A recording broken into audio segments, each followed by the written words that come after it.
And I leave you the floor, Vincenzo, for presenting our guest today. Okay, thank you very much, Isabel.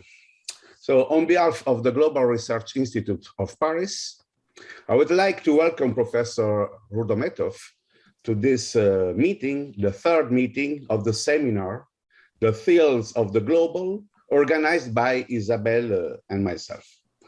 So just a few words to welcome Victor and to thank him very much to accept our invitation, Efkaristopoli.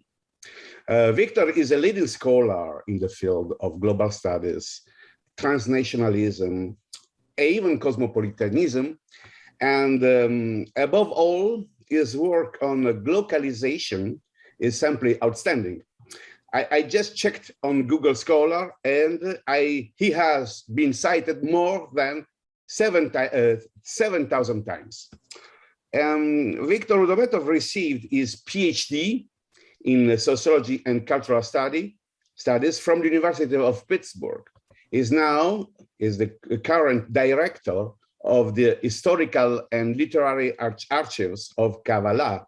He's also faculty fellow with the Yale University at the Center for Cultural Sociology and a professor with University of Tampere in Finland. He has been the recipient of several fellowships and other awards and has held positions with Princeton University, the American College of Thessaloniki, Washington and Lee University, Miami University, and the University of Cyprus. Victor is the author of many papers and several books. I just remind you some of them: Nationalism, Globalization, and Orthodoxy, published in 2001, Collective Memory, National Identity, and Ethnic Conflict, published in 2002, Globalization and Orthodox Christianity, published in 2014, and Globalization and Critical Introduction, published in 2017. It is always a great pleasure for me to read his book and papers, which are really stimulating and exciting and open doors a new avenue of research. Even sometimes I don't completely agree with him, but this is of course normal. It's very useful for debating and going further. I also would like to warmly thank Mathieu Quet for accepting to discuss Victor's presentation. So Professor Rudometov, thank you again. I give you the floor. Thank you very much. Thank you, Vincenzo. I hope everybody can hear me. If not, please let me know. First of all, thank you all very much for being here today. I will try to keep it interesting and keep it relatively short. There are some students from my classes that I have invited, so I welcome them as well. And I think I got all their names down. If not, we'll sort it out afterwards. So I was hoping to see Vincenzo in the flesh in May, but he informed me he unfortunately is going to be with us in spirit only, since we are planning the mid-conference of the Research Network on Global, Transnational, and Cosmopolitan Sociology in Cyprus this coming May. Now, some of what I'm going to say, the sound is not clear, at least I'm getting a remark. It's just that it's a bit far away, but I think it's clear, but it's just far. I think now might be better. Yes. The mic is in the computer, so I have to be standing close to the computer. So it's better. Thank you. Okay, let's. Yes, I'm getting a comment from Valerie. Yes, I am standing closer to the computer. I'm literally staying on top of the computer. Now, let me, first of all, let me share my screen. Since Everybody can see this? Yes, good. Yes. Now,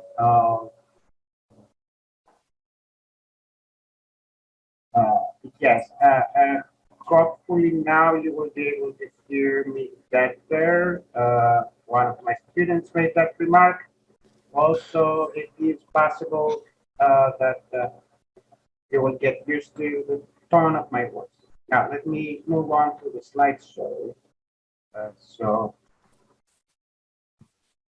Okay. Now you should be seeing my screen, and that's just the opening shot. You will be able to follow what I'm going to say better. And I hope that I am speaking close to the microphone and everybody can hear. We share one more. Oh, okay, yes, everybody's happy. Okay, cool. Now, what I am going to talk about today is how to think about globalization in the 21st century. And I have a question mark. The question mark is not just for show. It's a reflection in the presentation on how we get here and what are the possible avenues in terms of moving forward. So I am not going to answer the question. I'm going to outline the problematic.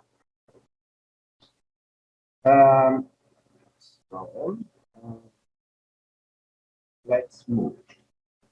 My deep thanks to Vincenzo and Isabel for the invitation.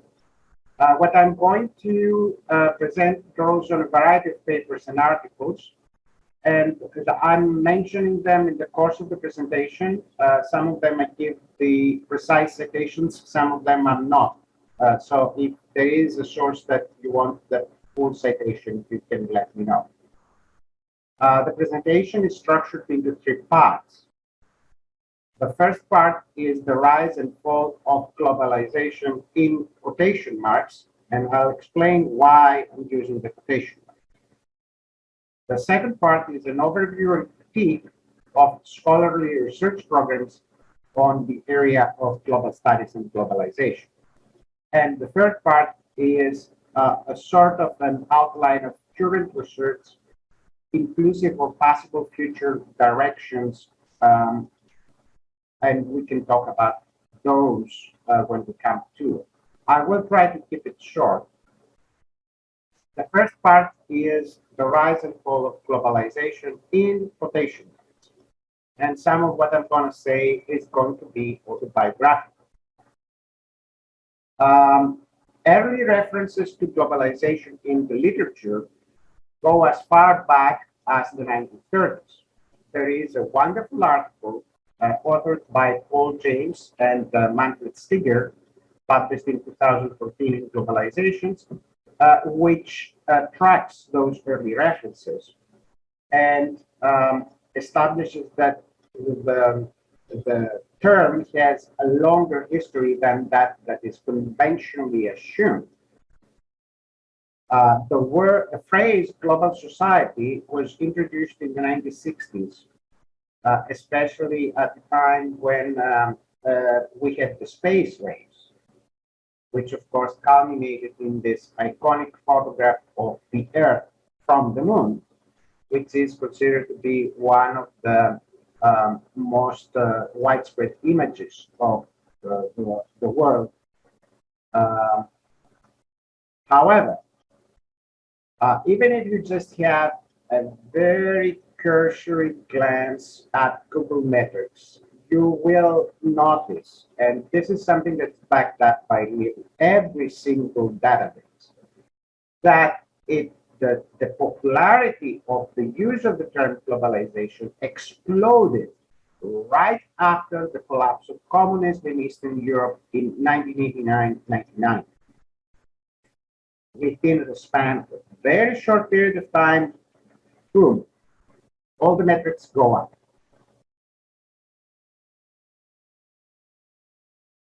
To give you an example of how abrupt this is, I recall in 1990, when it was about the first year of my PhD program.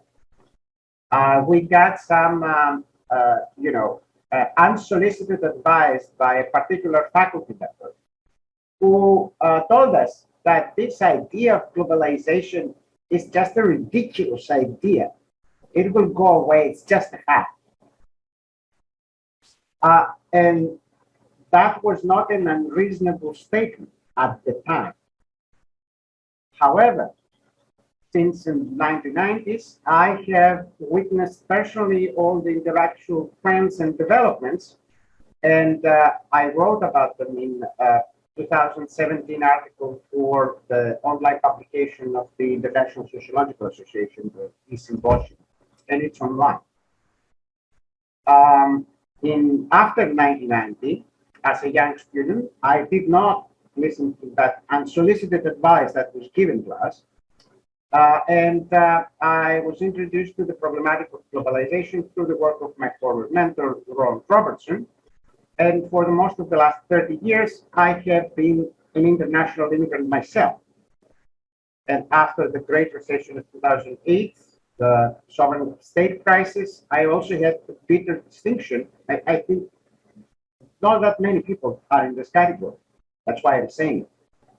I was directly impacted by the severe consequences of the crisis because I live and work between Greece and Cyprus. And both of these states practically went bankrupt. Greece in 2010 and in Cyprus in 2013. So with regard to the general experience of the crisis, I do have some very bitter stories to tell. But I'm not going to. The world has moved on.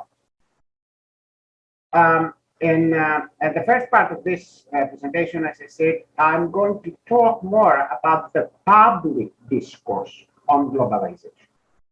Hence, the quotation. During the heydays of the 1990s, globalization was a hot topic.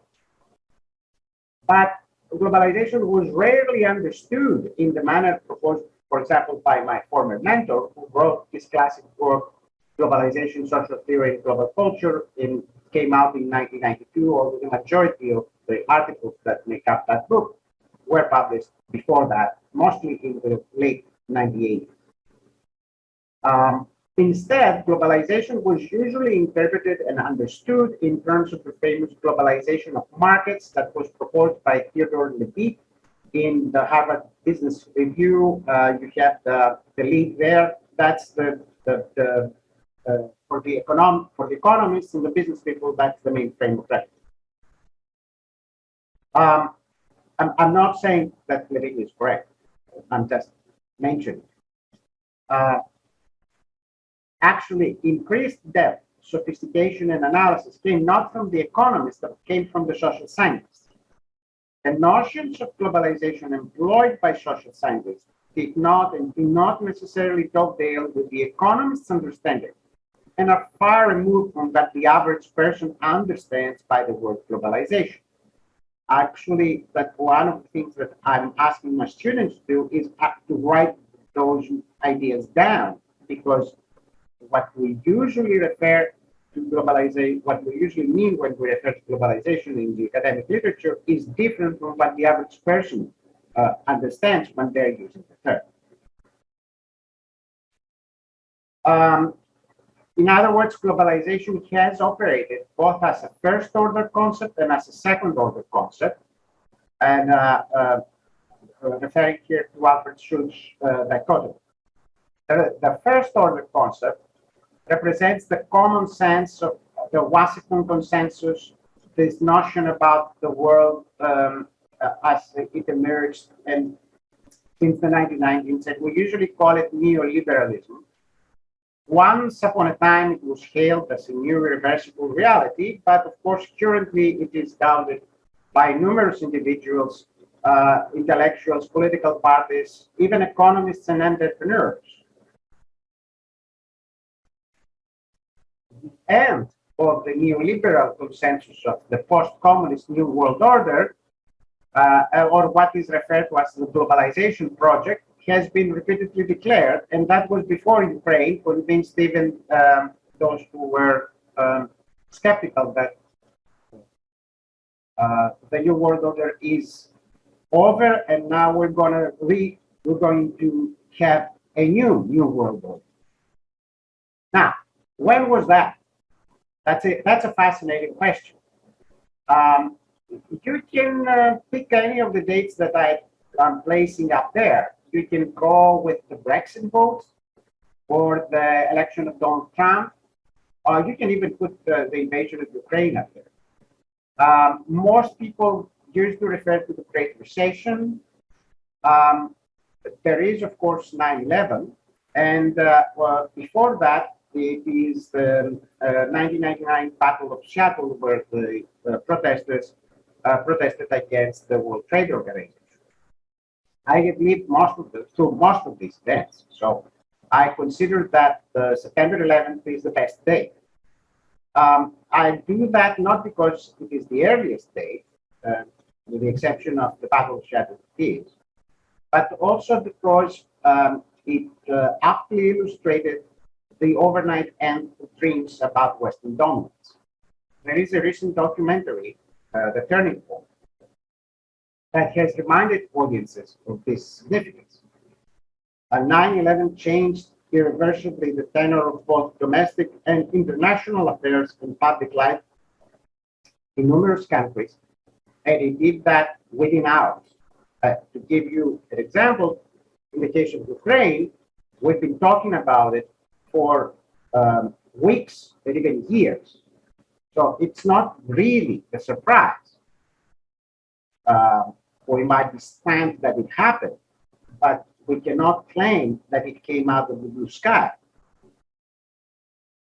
The signs were there. In contrast, generally everybody who experienced September 11th was caught off, because we got off guard, even the protagonists, and that's what the turning point showed.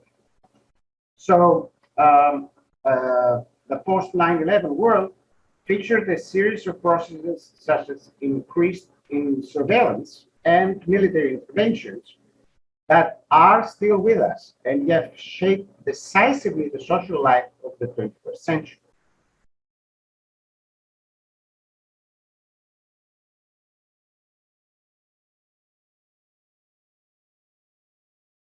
What people refer to as globalization theory is really not a single theory. There are various theories that have been proposed to interpret the period after the turn of the millennium through the lenses of different metaphors. Ronald Robertson called it an uncertainty era. Stigler James called it the era of the great unsettling, or more accurately, disembodied or postmodern globalization. And by disembodied, Manfred Stigler and Paul James point to the fact that we're doing more things through electronic means of communication. For example, the one that we are on right now. Others called for the end of globalization, as King did in the 2017 book with that name. And finally, there are some authors who even proposed the notion of post-globalization. Terry Flew is that, to refer to mainly developments in information and communication technologies that clearly reversed the 1990s vision of unconstrained opportunity and mobility. The so-called internet fragmentation comes in. Now, that much about the general discourse, the public discourse, and the scholarly discourse, and the disjuncture between the two. Now, let's move to the research programs that are out there, and what I'll do is offer a brief overview and critique of them. That's going to be not as complete as the published version, which is in the article that you can see on the screen.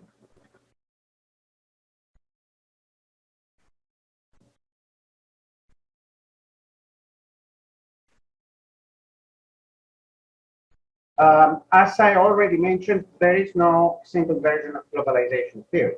There are various interpretations of globalization. For example, there are neo-Marxist accounts, there are neo-institutional perspectives, there are cultural interpretations. Neo-Marxist interpretations usually suggest that globalization is a new stage of capitalism, with David Harvey's work on the condition of postmodernity. I think it's one of the most sophisticated arguments that I've read. What I'm going to do here is discuss in greater depth two of the most prominent research programs, the Global Studies program and the Post-Colonial Sociology, which of course is part of the broader cross-disciplinary area of post-colonial studies.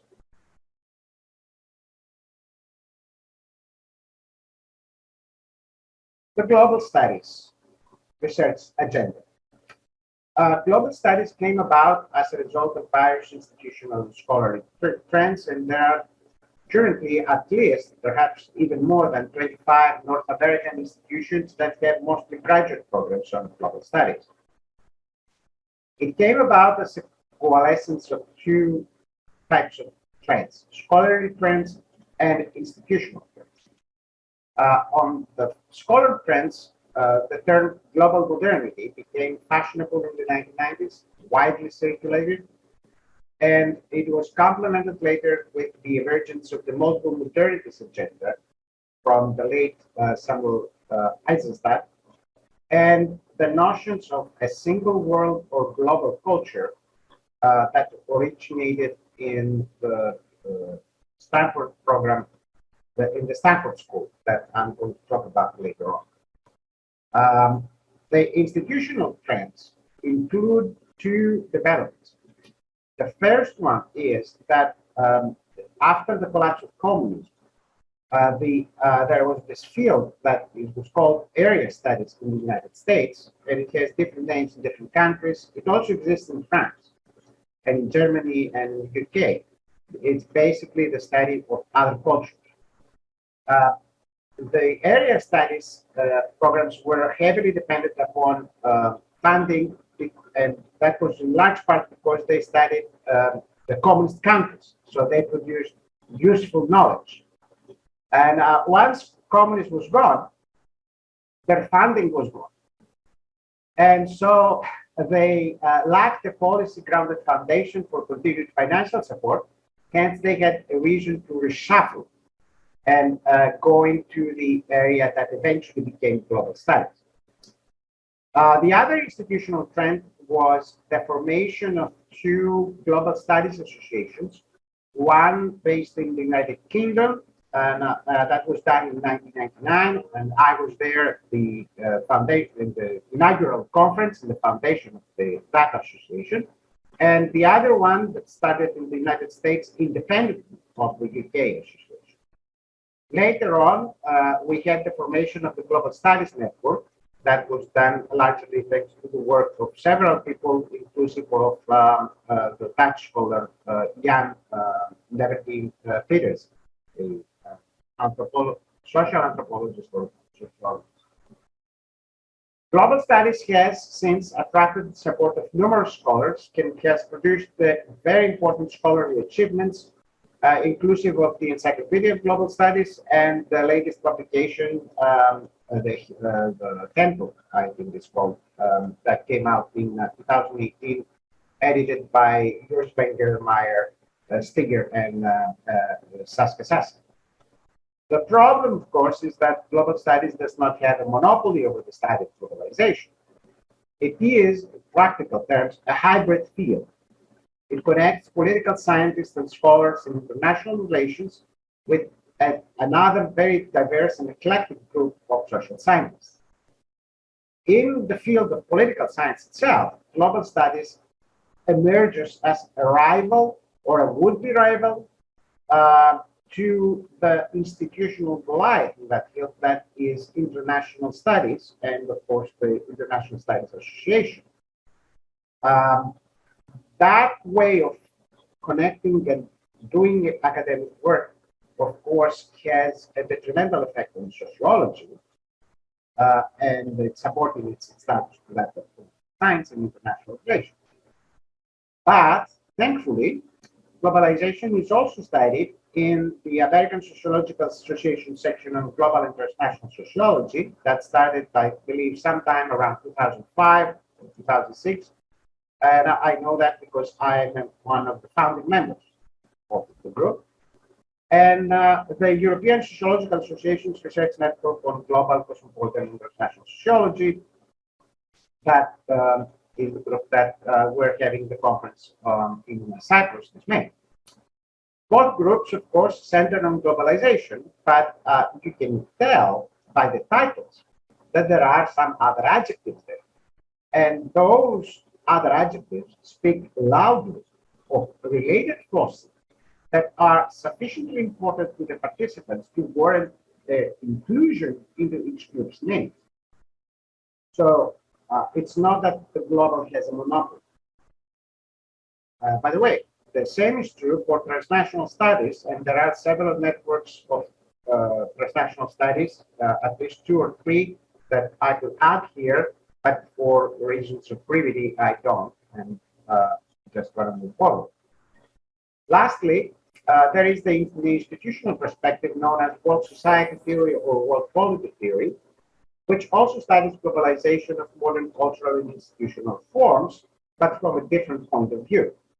This is what is referred to usually as the Stanford School, because it was created by researchers and students of Stanford-based sociology John Mayer.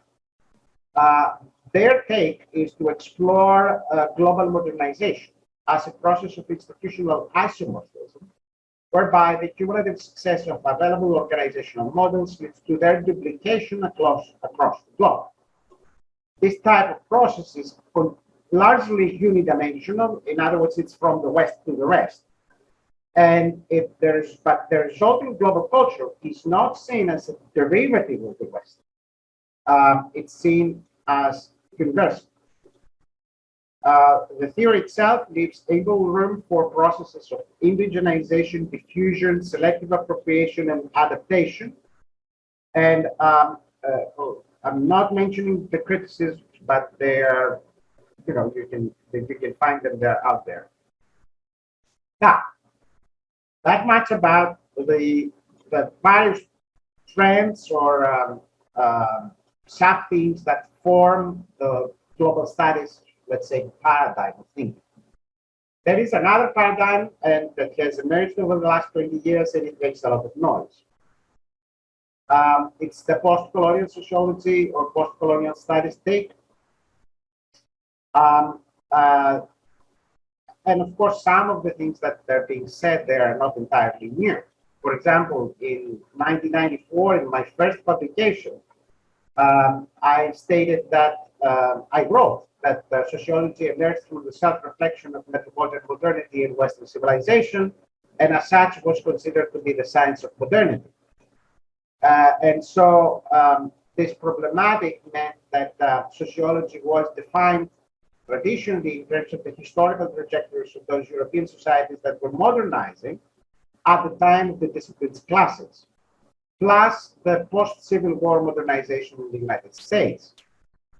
The question of sociology's globally is not by any means settled, nor it can be interpreted simply, naively, as an issue of merely expanded geographical scope, and because that would produce a sociology of globalization, which, in other words, is a sociology that preserves the basic premises and concepts of academic sociology as it would develop in the 19th and early 20th century, its structure of knowledge about the social world, and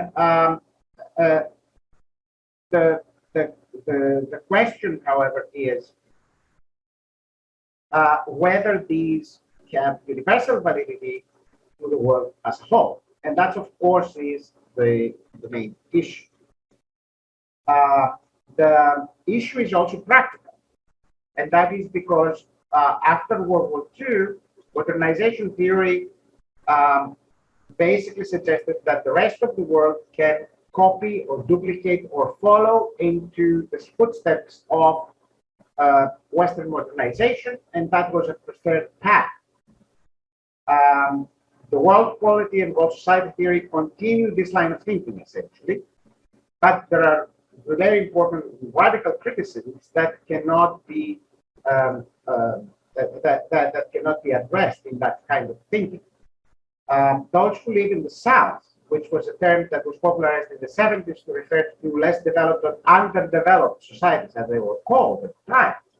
For those people, global sociology means that sociological knowledge should confront social realities as seen from the perspective of the formerly colonized subjects, not from the perspective of the former colonial masters. And that means that what I wrote in 1994, that's a direct quote from my first article in Comparative Civilizations Review, has now become the mainstream of the post-colonial take. Not that they will say that I'm a post-colonial scholar, they wouldn't. But it's very much the argument that is put forward.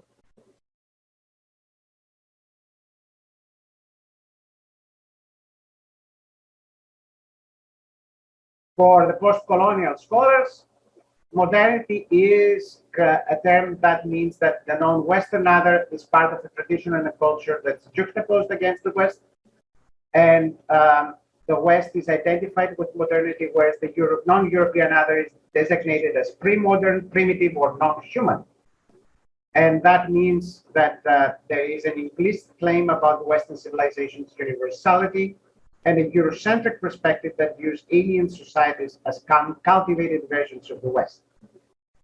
And Western social thought produces narratives that view Western modernity as the only possible path towards civilization. That very much is what they criticize. At stake, though, is the extent to which sociological knowledge in itself is global. If sociology is a discourse of knowledge from the West's perspective, it lacks a comprehensive foundation. The British Indian scholar, Professor Brahma, I'm pretty sure I'm misspelling this, mispronouncing, is explicit. He writes, sociology's orientation to history has been based around implicit consensus on the emergence of modernity and the rise of the West, as well as around the stadial ideal of progressive development and privileging of Eurocentric histories in the construction of this account. Social, political, and economic changes are argued to have brought a new world into being, one that was marked by two forms of rupture. The first one was a temporal rupture dividing the traditional world from the modern industrial present, and the second one is a spatial disjuncture that located change within Europe, or the West later on, from the rest of the world. That is pretty much the crux of the argument. Taken together, events associated with modernity are framed within a particular narrative of European history understood in narrow terms, and that, or that issue, that concern, that criticism has tremendous importance for the international sociological community, because that is, after all, where most of the people who come from the rest of the world are located. Throughout the post-World War II period, this genre of Western bias in the formative narrative of European modernity has been exposed through the critique of Orientalism in Edward Said, and also Balkanism in the world of Maria Todorova. Post-colonialism became the default academic label for the study of Global South. And as such, the argument is that post-colonial cultures are said to feature a set of binary oppositions, whereby, in other words, they are caught in between those binary positions. Those binary positions are a trend toward autonomy versus a trend toward dependence on the former colonial power, a binary position between a turn towards nativism or autochthony versus a trend towards hybridity, in other words, incorporated cultural things from the colonial power, a binary position between resistance to the colonial master versus complicity, and a binary position between imitation versus originality. But there are some very important unanswered questions that are running through current literature. Is the label post-colonial a meta-theoretical case that could be applied pretty much everywhere, or should it be applied exclusively to those regions that have actually been subjected to colonialism? And I'm saying this because people have proposed to apply to a country, for example, like Greece, which most of it at least has never been colonized. So it raises the question, well, what do we mean by that? Post-colonial perspectives have, I think by now, what is understood in general as a geography problem. They use the South not merely as a physical location, but as what in literary theory is called a topos. In other words, an imaginary place. That allows the inclusion of countries to the south, like Australia, which is, of course, a developed country. It's not a developing economy. For Santos, one of the main theories, global south is no longer defined in terms of socioeconomic disadvantage. In other words, as in the original north-south distinction popular in the 20th century. In his latest and masterful synthesis of post-colonialism and sociological theory, Julian Go argues that to resolve these various issues, we have to, in other words, to resolve the coherence of the South as a group speaking up to the North, we can and should adopt a standpoint epistemology, which of course has been developed originally within feminist sociological perspectives in order to point out that the obvious, that a man cannot walk in a woman's shoes. And I don't mean that literally.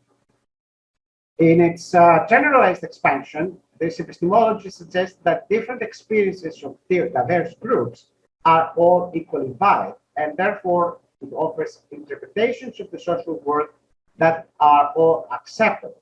That leads, of course, to fragmentation or epistemological tribalism, which sees all different viewpoints accepted as equally legitimate. And that becomes almost impossible to construct coherence out of the discourse structure and defend it in this fashion. Now, I will move on to the third part of the discussion, but first of all, I need to take a very brief not sharing for a minute. I will go back. I just want to make sure that we don't have any comments that or any remarks that were made that I failed to notice, and then I will go back.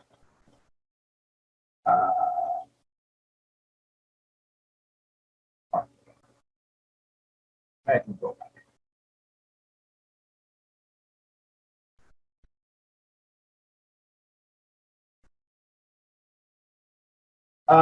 Into the present. The concerns raised by post-colonial scholarship have become increasingly central to the debate on globalization. For some examples of this debate, Barry experts recently published the edited volume Why Globalization Matters. It's a very good opportunity to read the exchange of different opinions, as well as the book For a New Classic Sociology, which features debates and exchange of arguments. And at least in some of the back and forth. So not all of them are interesting in that regard, but several of them are. and it's really good because it's an opportunity to read a real debate with real arguments. More recently, Manfred published an article in Global Perspectives where he discusses those issues, the issue of confronting the post-colonial challenge in Global Perspectives. And he offers a discussion of definitions of the terms global, globalization, and globality and globalism. And that's pretty good. Actually, it's very useful because the last person who did this was Ulrich Beck, and that was in his 1999 book, What is Globalization? And it has been a long time since. So it's about time that somebody should update. My personal take on this is that there is no case that any single field called studies, whether it's global studies or post-colonial studies, could ever be capable of integrating the large and varied constituencies of scholars working on or about globalization. It is important to note that the presence of the studies has most definitely operated in a manner that undermines the various disciplines' own foundations, and the current tendencies within the university curricula sometimes deliberately undermine disciplines, which, by that I mean there are universities that already have done away with departments and organized the programs in terms of schools. I think you can take, you know, particular examples. Of course, it is entirely conceivable that we might have the emergence of new disciplines in the future. However, in the current environment, the truth of the matter is that it is widely circulated, largely from people in the business schools. The totally bogus argument that the social sciences are supposedly lacking in practical utility. And that usually means it's usually measured in terms of the subjective evaluation of the student's own prospects for employment, which of course doesn't mean anything because it's a function of labor market trends, and not of what the various disciplines do. So, I have just completed a chapter on the return of localist populism in politics and other domains. The citation is there, but of course you will have to wait until 2023 to appear in print. And in that chapter, I argued that the debate between post-colonial studies and sociology is part of a broader theoretical move that questions claims to universal knowledge on the basis of localism, whereby local knowledge from the South, from the South, and so on, offers a privileged position from where to question the presumed universalist knowledge coming out of the West. This argument usually is confined at an epistemological level, and of course, that is a problem. It is a problem because, as I suggested in the final part of my article in Eugene, I argued that instead of looking for an epistemological solution to the dilemma between universal and local forms of knowledge, the best way to do this is to deal with such issues in a pragmatic manner, as if these were methodological questions and not philosophical questions. I've used my own work on the emergence of nations in 19th and 20th century Southeastern Europe as an example in that article. And in doing that, or putting forward that idea, I'm just basically followed the insight of Norbert Elias, who considered that sociology's goal is to turn philosophical reflection into an empirical science. And so solutions to epistemological concerns of whether knowledge produced in this context is valid elsewhere and so on, that should be done through empirical work and should not stay confined to philosophical reflection. Because after all, sociologists generally don't make for good philosophers, and we shouldn't revert back to philosophy for solution to our own issues. I don't want to go forward and say many more details uh,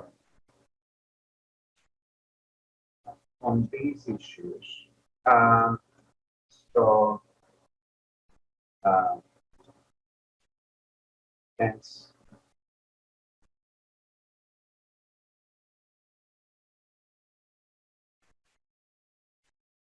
the reason that I'm taking return. Okay, so in order to cut a long story short and move forward, I think that I've spoken enough, so let me conclude. In my 2021 article, Globalizations, I actually might have disappointed readers who anticipated that I was going to discuss in depth the various arguments that Manfred and Paul made in their recent book, Globalization Matters. And instead, I argued that the best way to comprehend the global scholarship is to look upon the various terms that come out of the debate, one of which is the term global and globalization, as forming a new vocabulary for the 21st century social sciences. This vocabulary showcases our ability to introduce new terminology as a means for capturing ongoing trends in the real world.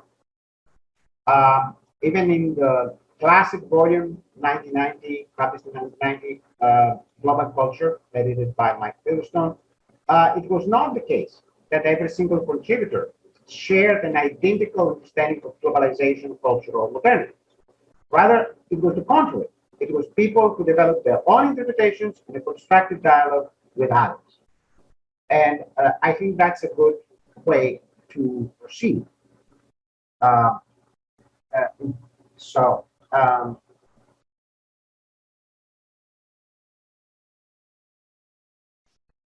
my personal take is that it is more important to appreciate the emergence of this new conceptual vocabulary that helps us make sense of the world today than to advocate any single theory about globalization or any other related concept, such as cosmopolitanism or transnational.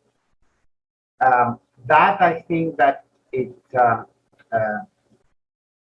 it's the broader issue, and I think that the emergence of this vocabulary shows that the social sciences and sociology are relevant and able to make sense of the evolving world as it is today, and they are not stuck in the paradigm produced by European theorists 100 years ago. And in that vocabulary, the post-colonial plays a very important role. So that is, I think, the best theoretical statement that can be made.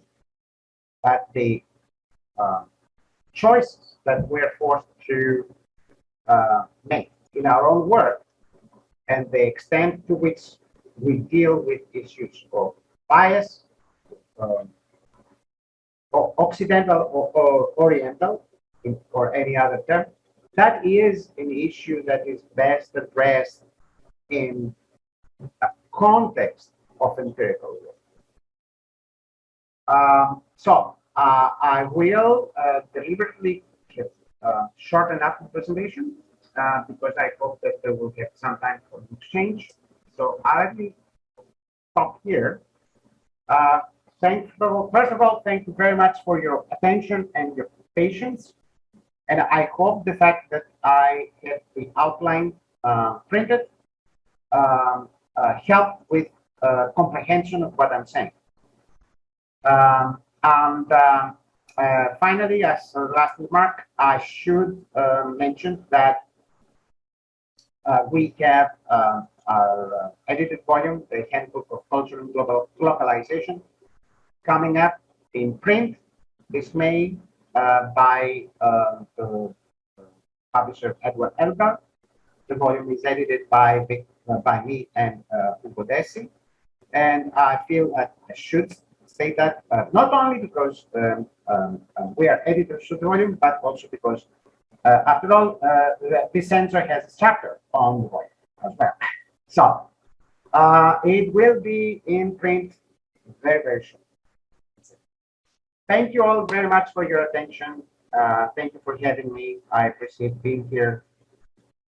And let me stop sharing myself.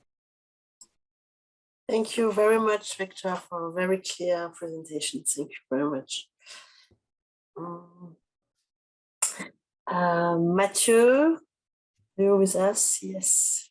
Yes, I'm gonna try. I hope you can hear me well. I have a few connection issues, so I hope it won't disconnect while I'm talking. So first of all, Victor, thank you very much for this intervention, and thank you, Isabel and Vincenzo, for giving me the occasion to discuss such a large work, a wide-ranging research. So I was particularly interested in the discussion and in the papers I read from you in the recent papers about how you put into balance the global studies approach and the post-colonial sociology or post-colonial studies approach. But I guess that there is a more general point in your discussion that we all have to grip with, like, of course, about the global, but about this Western hegemony and how we could go global instead of go to the global or study the global. I was also pretty much impressed by the complexity of the debates that you managed to handle, both once again, like in the discussion here, in the presentation, but also in the papers, but without forgetting to call us as a community, as a research community, to call us to some humility, I would say, and to take us to some ways of doing research that would not be always focused on getting the wider theory or the more powerful way of framing the field, but in getting an approach that would pay attention to how we can get into the field. Yeah, no, it's okay. I lost Isabel, but it seems that, yeah, it's okay. Everyone is moving. So for the comments I will make regarding your presentation, I won't be long because I'm only one discussant among many. I have mostly, I would say, three main comments, or 3 to 4 main comments. These comments, I must first say that I'm making them as a sociologist of science and technology, looking at technological markets for medicines, for information technologies such as smartphones or digital applications, markets for chemicals such as pesticides, pollution control devices, and so on and so forth. I'm not doing this, of course, on my own. I'm mostly on my own working on medicines, but I'm working with people from the sociology of science and technology field who are interested in these things. And in particular, people who are looking at these phenomena in countries or from countries of the global south. We have this program which is called Technological Globalization from Below, in which we are trying to document how technological markets are created and how technologies circulate among people, among societies in the global south. The first comment I have starting from this point of view, is that these debates you tell us about on how to study the global might gain in letting aside the question of the vocabulary or of the theory, because while we are, and in particular within the post-colonial studies field or approach, while we are fighting for how to endorse or how not to endorse the point of view of the former colonial masters, the globalization processes are going very, very fast in all countries that we can have a look to.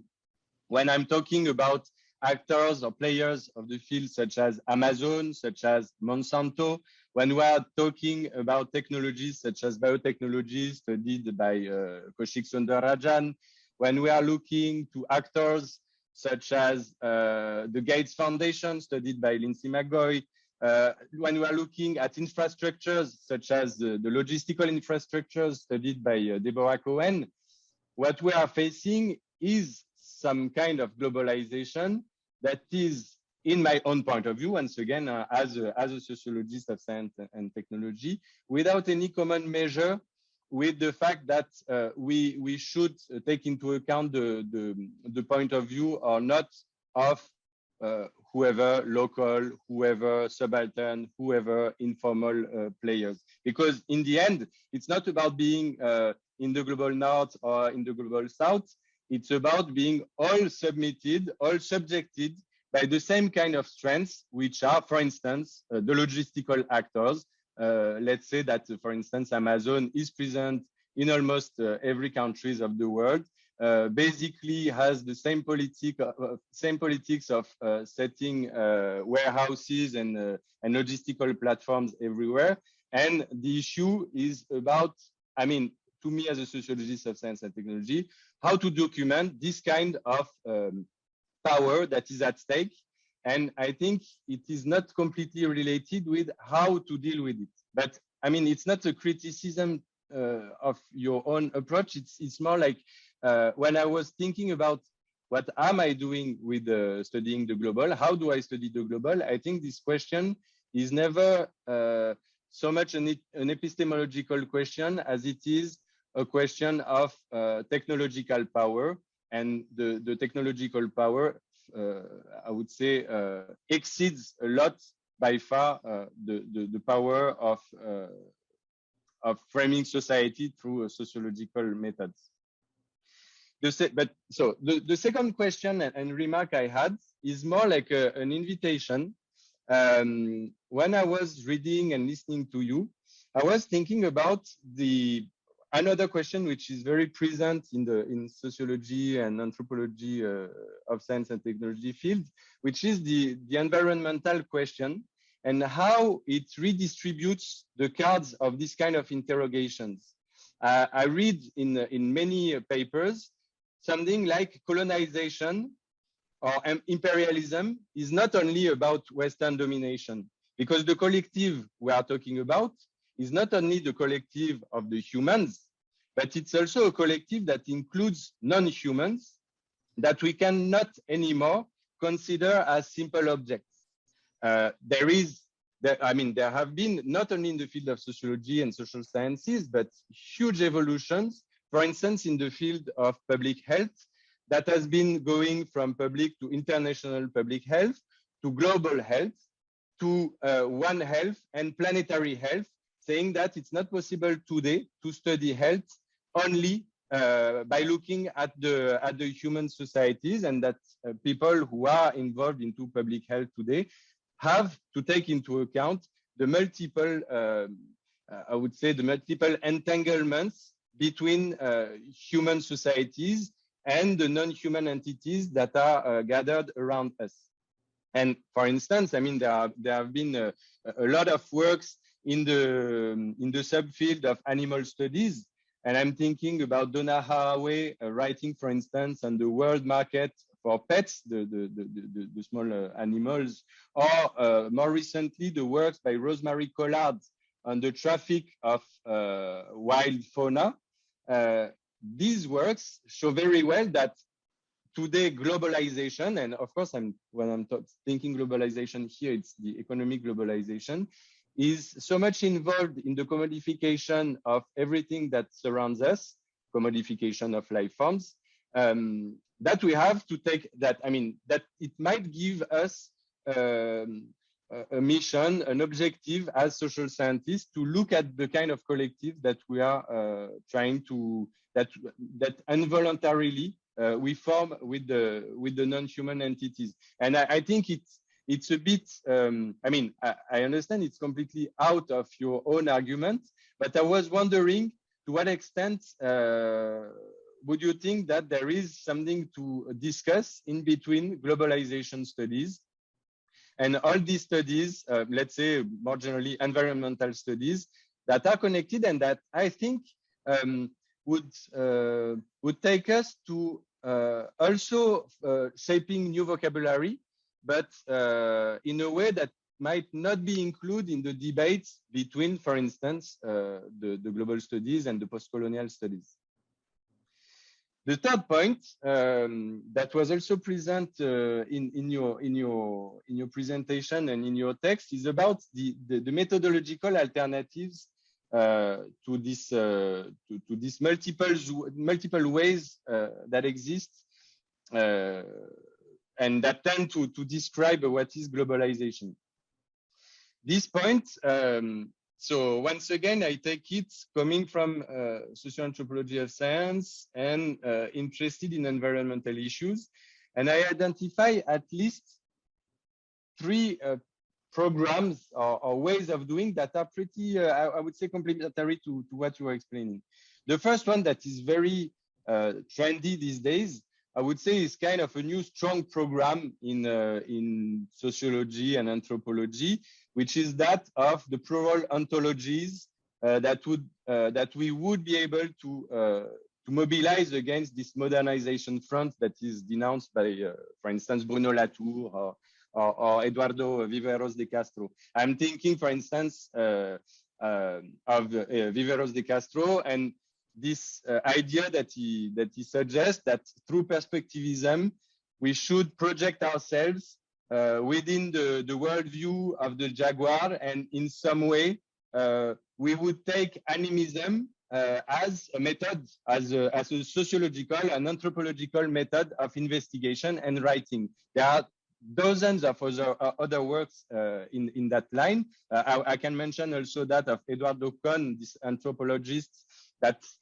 is interrogating how forest thinks or how people think that forests can be entities gifted with the agency. And I think this is, I mean, I am personally very interested, and when I'm mentioning these works, I'm not criticizing them, but I think they are putting something that you kind of put aside in your own methodological proposals as they are like way too radical and way too radical in their theoretical ambition, like, because it's not something that that we can definitely hold to, like to make trees speak, for instance. But there are also more tangent ways. I'm thinking of in this field of the study of industry, how people have been studying alternative modernities through science, technology, and the industry themselves. For instance, the production of generic medicines in the global south doesn't follow the same rule, doesn't follow the exact same regulation or regulation standards, but at the same time, they are always confronted with the standards that are published by the most powerful firms, who are most often in the global north country. And the idea behind these works is to show that there are alternative ways to operate. And it's also to show that in any case, neither science nor technology are particularly Western. And there are ways of producing knowledge. There are ways of standardizing ways of producing knowledge or producing technologies. But at the same time, it's always possible to evolve, to create new pathways in order to make products, to make goods, or to produce knowledge. And there is also another way to do, and this is I would say the option I took in my own investigation. And so it was on fraudulent pharmaceutical production and pharmaceutical circulations between India and Kenya. The idea was to base the fieldwork in India and in Kenya to try to escape an opposition which is way too dichotomic most often, because when you are talking about the pharmaceutical industry, it's very often that you can oppose the industry in the north that is super powerful, the industry or the patients in the south that are depending on this industry. When you are looking at multiple sites, what you can look at is that the power relations are, of course, multiple, and that social actors can use them in very different ways depending on where they are located. And the last comment I would like to make to this very interesting talk is about the institutional and the let's say concrete ways in which this study of the global can be done. This is something you mentioned in one of the papers I read, but that was not so present in the talk. It's about the, let's say, what is the framework, what is the institutional framework of our own activity. I'm thinking, I mean, being from an institute in France, the IRD, which is pretty much involved in something called partnerships. So every time you go to do some research, it's in one country, you have to, it's a requirement, you have to create, to fabricate collaborations with local partners. It's something that is not questionable. Of course, it has some drawbacks because there are very easy ways to create partnerships without involving local partners actually, but it can be also an incitation to do it in a way that is more constructive. At the same time, I was thinking about participatory research methods. There is one researcher in the field of environmental studies, Max Liboiron, who is particularly involved in this kind of community and participatory research. And Max Liboiron is, for instance, involved in the creation of community peer review. That would be something that would bring into discussion how researchers do, but also to confront them and to make them accountable in a more relevant way to the people that they are working with or working on. So these are only a few elements that I had in mind listening to you. I think that there will be other questions. I might just end up on one last I mean, it's kind of a brief comment about the end of globalization, as you mentioned it in the first section of your talk. I was very interested in this. At the same time, I worked recently on logistics and the issues raised by logistics. And there was one end you didn't mention in the talk of globalization, which is precisely, I mean, the COVID crisis, which has been an end, a very important end of global supply chains for a lot of players. I mean, it has put very clearly the fragility of the supply chains, of the global value chains today. And there's a lot of players that have been talking about, yes, today it's the end of globalization. Economy, finance ministry here is saying that, okay, let's get out of globalization. We went too far in the global, so let's go more local. At the same time, I'm not complete. I mean, it shows that there is a very strong, there are very strong reactions within the economic sector to any kind of crisis. But I was wondering if the fact that we can add and add and add crisis or multiple ends to the globalization process is not a bit worrying about the fact that actually nothing much is ending, but like there are multiple changes and evolutions and dynamics. And this is precisely with this that we have to grapple, rather than identifying a periodicity of the global processes and the globalization processes.